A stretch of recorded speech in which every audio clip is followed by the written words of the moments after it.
Welcome back, everybody, to the deep dive.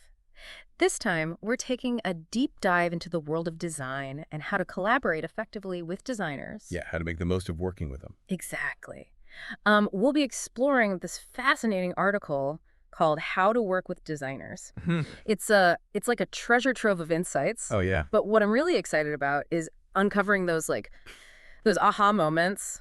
You know, Those hidden gems. those things that make you go, whoa, I never thought about it that way. Like why sometimes focusing on numbers can actually totally backfire when it comes to design, and how like a little tiny design tweak can have this massive ripple effect on an entire product. That butterfly effect of design. Yeah, exactly. So the article jumps right into this idea of speaking the designer's language. Right. And on the surface, that might seem like kind of basic, like just, use the right jargon. You just talk the talk. But I have a feeling it's way more than that. Oh, it's much deeper than that. Yeah. It's not about just like throwing around buzzwords. It's about this fundamental shift in perspective. Yeah. You might be coming at a project from a business angle. Right. Hyper-focused on, metrics and results and ROI. The bottom line. Yeah.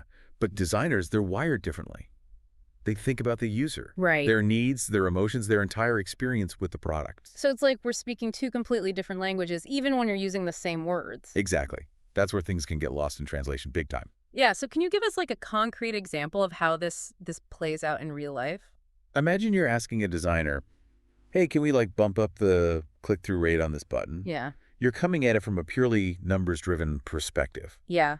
Conversions, bottom line. Get those clicks. Exactly. But the designer, they're hearing something totally different. They're thinking about the user's experience. How can I make this button more enticing, more intuitive, maybe even delightful to interact with? So how do we bridge that gap? How do we actually start speaking the same language? The article gives this fantastic example. Instead of asking about the click-through rate, Right? try reframing the question as, how can we make sure users know about this awesome new feature? Right? And that it's super easy to use. See the difference. Oh, yeah, totally. It's subtle, but it totally changes the focus. You're not talking about like manipulating user behavior anymore. We're talking about creating a seamless, enjoyable experience. It's like you're aligning with the designer's core values. Exactly. You're speaking to their passion, their desire to create something truly great for the user. It's like unlocking a whole new level of collaboration just by shifting your language. Precisely. And that's where the magic really starts to happen. Okay, so speaking of unlocking levels, the article also dives into this idea of matching design strengths to the right problems, because not all designers are good at everything, right? That's such a common misconception. Yeah. People tend to lump all designers into one big bucket. Right. But in reality, there's this huge spectrum of specializations within design, each with its own unique set of skills and approaches. It's like expecting a heart surgeon to also be a dermatologist. Right. They're both doctors, but their areas of expertise are totally different. You wouldn't want your dermatologist operating on your heart. Yeah, that would not end well. So it's about understanding those nuances within the design world. Absolutely. Yeah. So the article breaks down these key areas of design. Okay. Visual design, interaction design, Okay. product design. And each one is like a different superhero with its own unique superpowers. Okay. Love that analogy. So let's start with visual design. What does that actually entail? Visual design is all about aesthetics, Okay. the look and feel of a product. It's about the typography, the color palettes, the layout, the overall visual harmony. It's kind of like the curb appeal of a house. So it's not just about making things pretty, it's about creating a visual language. Exactly. It's about communicating a brand's personality, its values through visuals. It's like a first impression. And that takes a really keen eye for detail Yeah. and a deep understanding of color theory and typography. A skilled visual designer can make a product truly stand out, create a memorable brand identity, and even evoke specific emotions just through visuals alone. Okay, so that's visual design. Now what about interaction design? How is that different? Well, if visual design is the curb appeal, Right. interaction design is the floor plan. It's all about how people actually move through and use a product. The user flow. Exactly. Is the navigation intuitive? Do the buttons respond in a way that feels natural? Does the whole flow make sense?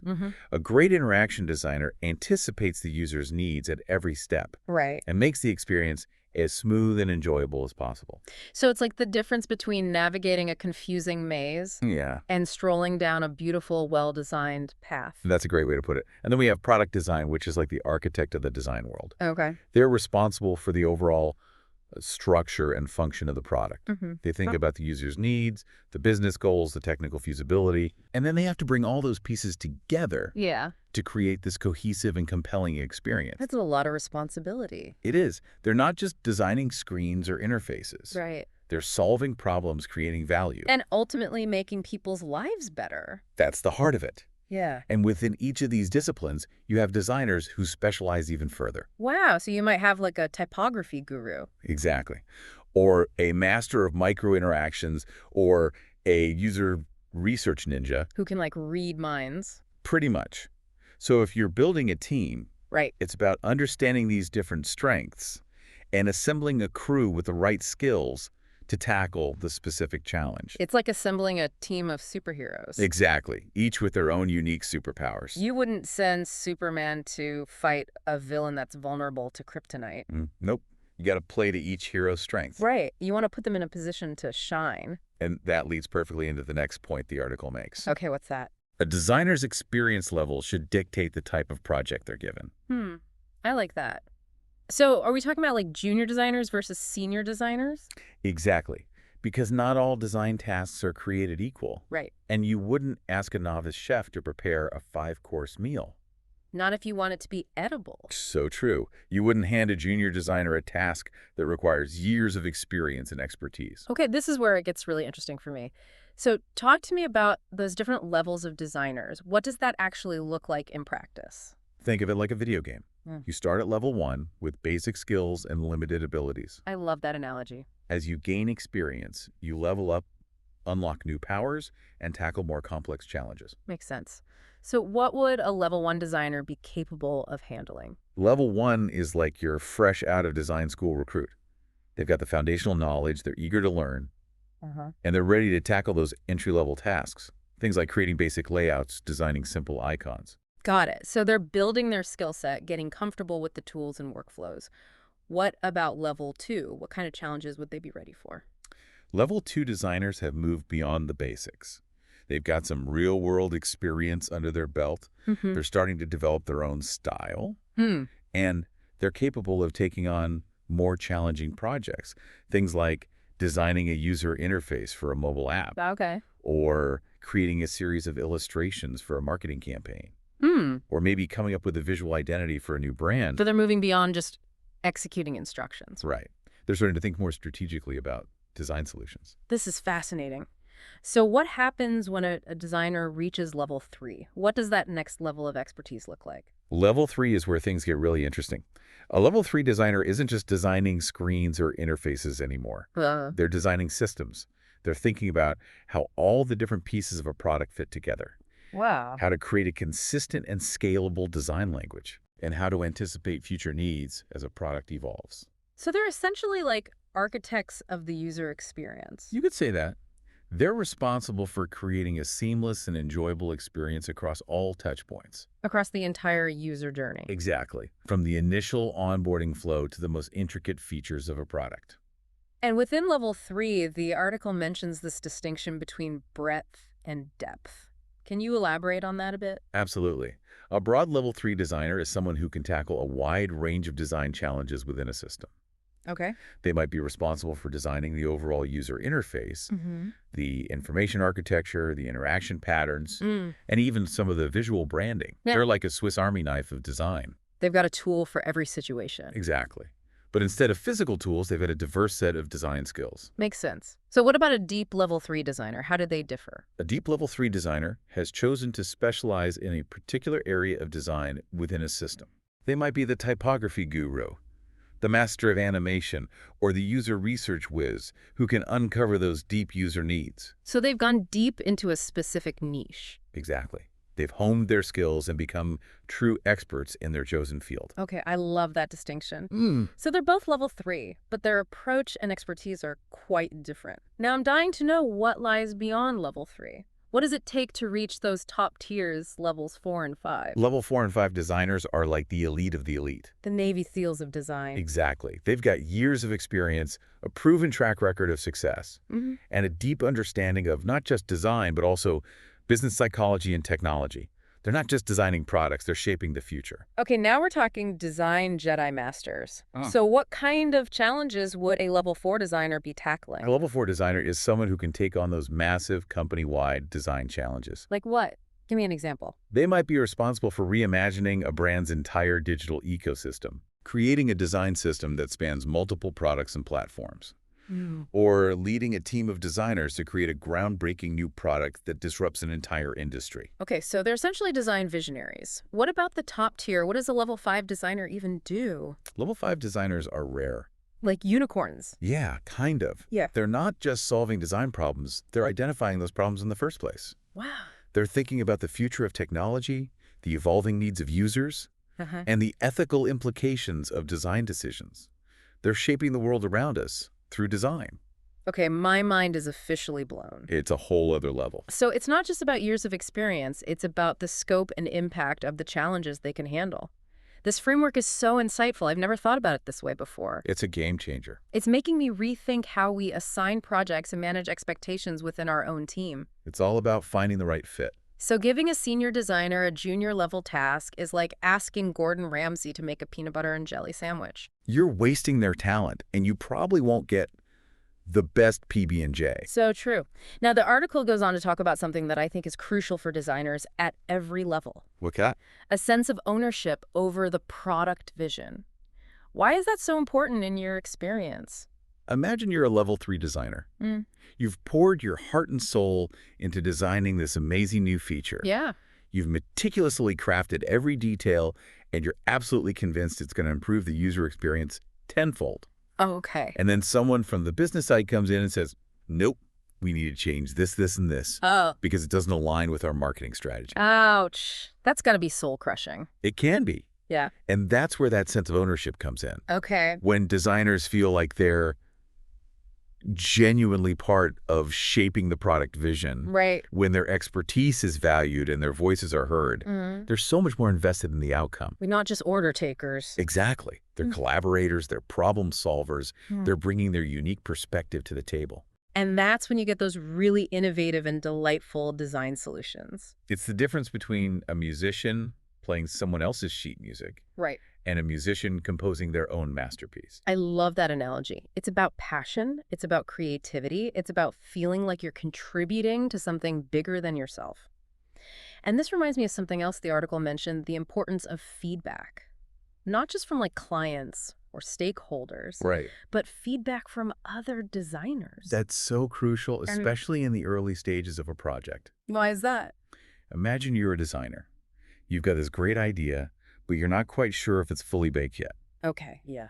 Getting feedback from other designers, people who understand the nuances of design thinking, Right. can help you refine your ideas, identify potential pitfalls, and create a much stronger final product. It's like having a sounding board, a group of trusted advisors. Exactly. And it's not just about getting positive feedback. Right. It's about being open to different perspectives, challenging your own assumptions, and being willing to iterate and refine your ideas based on the feedback you receive. Because sometimes the best ideas come from those unexpected collisions of perspectives. That's the beauty of collaboration.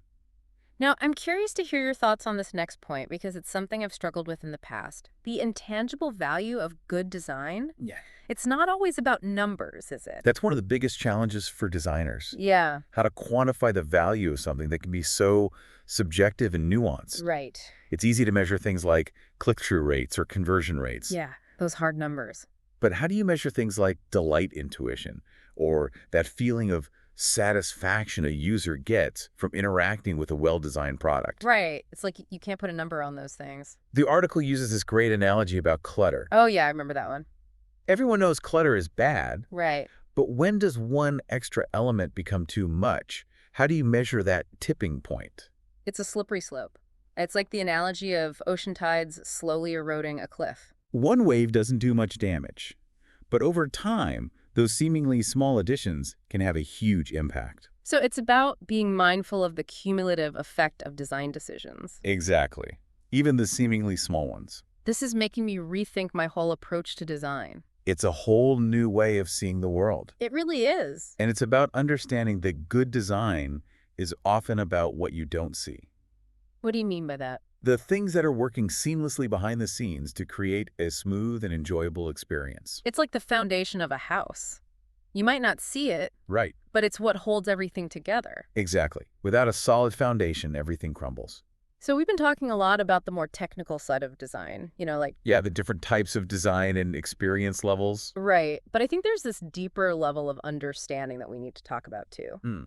The human side of design. Exactly. And that brings us back to this idea of the intangible value of good design. Right. Like the article talks about how designers are often dealing with these fuzzy concepts. You like emotion and delight and that feeling a user gets when they interact with the product. Exactly. How do we as non-designers even begin to wrap our heads around that? Well, I think it starts with empathy. Okay. Really putting yourself in the user's shoes and trying to understand their needs, their frustrations. What are they hoping to achieve? What's their experience like? Right. When you can see the world through the user's eyes. Exactly. You start to appreciate those subtle ways good design can make their lives easier. More enjoyable, more meaningful. It's like the difference between a car that just gets you from point A to point B Right. and a car that makes you feel something when you drive it. I love that analogy. So how do we actually cultivate that empathy? One simple exercise is just paying attention. Okay. Like next time you're using a website or an app, even a physical product, Right. just take a moment to really notice the design choices. What do you like about it? What don't you like? Why do you think the designers made those choices? It's like becoming a design detective. Yeah. You're looking for clues, trying to understand the thought process behind those decisions. And don't be afraid to ask questions, right? Oh, absolutely. Talk to designers about their work, Right. about their process, about what inspires them. You'd be amazed at how much you can learn from those conversations. Sometimes I think we're afraid to ask those dumb questions. Oh, I know what you mean. But isn't curiosity like the foundation of learning? Totally.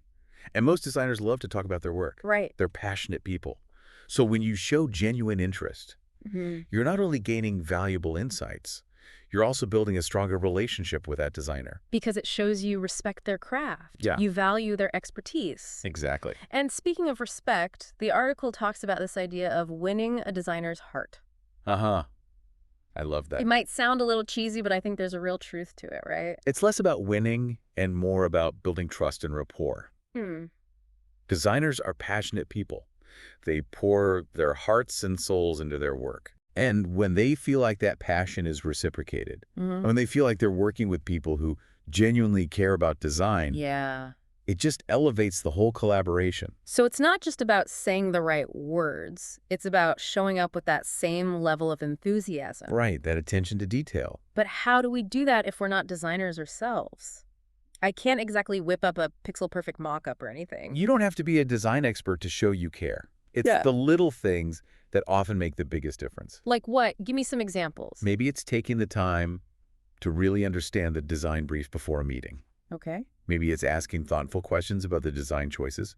Or maybe it's simply noticing and acknowledging the extra effort a designer put into a presentation. It's about showing that you're present, you're engaged. Yeah, that you're genuinely invested in the creative process. And when you do that, You create an environment where everyone feels safe to take risks. to experiment, to really push boundaries. That's where the magic happens. Okay, so we're all about fostering this culture of collaboration. Right, where everyone feels valued and empowered. But let's be real.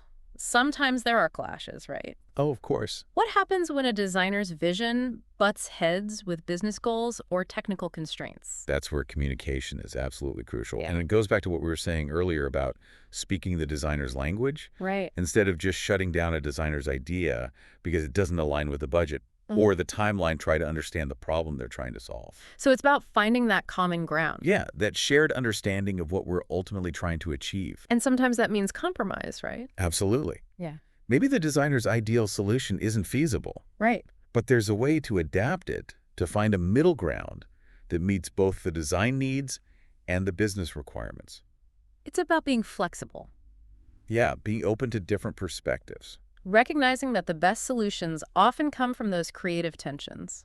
Exactly. And remember, it's not about winning or losing. Right. It's about finding the best solution for the user, for the product and for the team. Okay, that makes a lot of sense. Mm. And it actually brings up another point the article mentioned. What's that? The importance of involving designers in the decision-making process from the very beginning. Right, from day one. Why is that so crucial? Imagine you're building a house and you bring in the architect after the foundation's already been laid and the walls are halfway up. Oh, that would be a disaster. Yeah, you'd end up with a house that might look nice on the outside. But it would be a nightmare to live in. Exactly. It would be fundamentally flawed in its structure and function. Design is no different. If you bring in designers too late in the game after key decisions have already been made, Yeah. you're essentially asking them to put lipstick on a pig. You're limiting their ability to really make an impact. Right. They might be able to make things look a bit better, Yeah. but they're not going to be able to fundamentally change the user experience. So it's about recognizing that design isn't just about aesthetics. It's about so much more. It's about problem solving. It's about strategy. It's about creating a cohesive and compelling experience from the ground up. You got it. And when you involve designers from the beginning, Yeah. you're tapping into their unique perspective, their ability to see the world through the user's eyes, Right. and their ability to anticipate problems before they even arise. It's like building that house with the architect by your side, Okay. making sure every decision is made with the user experience in mind. It's like having a secret weapon. It is. It's a superpower that can transform your product and your business. And that's the power of design thinking. It's not just for designers. Right. It's a mindset, a way of approaching problems that can be applied to any field, any industry, any aspect of life. Wow. This is making me rethink my entire approach to work. This deep dive has really solidified for me that design thinking, it's not just for designers. It's just for everyone. It's like the superpower that anyone can cultivate. So for all the non-designers out there listening, like us, Right. where do we even begin? How do we become more design aware in our everyday work? You know, it's not about becoming a design expert overnight. Right. It's more about a shift in mindset. Just start by observing. Okay. Really look at the design of the things you use every day. Okay. Your phone, Yeah. your favorite app, even the packaging of your go-to coffee. Right. Right. What works well? What frustrates you? Why do you think the designers made those choices? You're like training your eye to see the world through a design lens. Exactly. It's like flexing a muscle you didn't know you had. And don't be afraid to talk to designers. Oh, yeah, definitely. Reach out to people whose work you admire. Right. Ask them about their process. Pick their brains. You'll be surprised how generous most designers are with their knowledge. And you never know. You might even discover a hidden design talent within yourself. You might be a designer and not even know it. Right. But let's be real. Not everyone is going to become a design whiz overnight. So for those of us who are still, finding our design footing, Yeah. what are some practical tips we can implement in our daily work? Even small changes can have a big impact. Okay, like what? Imagine you're putting together a presentation instead of just slapping some bullet points on a slide. Yeah, we've all been there. Think about how you can visually engage your audience. Right. Use imagery white space, a clear visual hierarchy. It's about treating every piece of communication as a design opportunity. Exactly. And it doesn't have to be complicated. Right. You don't need to become a Photoshop expert or anything. Okay. It's about bringing that design sensibility to everything you do. I like that.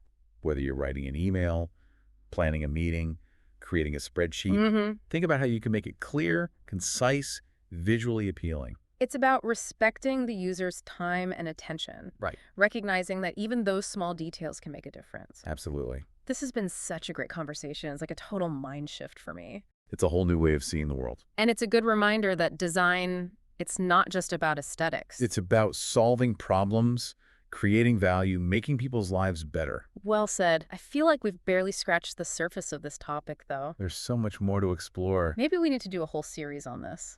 I'm in. Awesome. But for now, we got to wrap things up. So to all our listeners out there, thank you for joining us on this deep dive into the world of design and designer collaboration. Thanks for listening, everybody. We hope you've learned something new and maybe even feel inspired to bring a little bit more design thinking into your own work. And your life. Until next time, keep learning, keep exploring, and keep designing.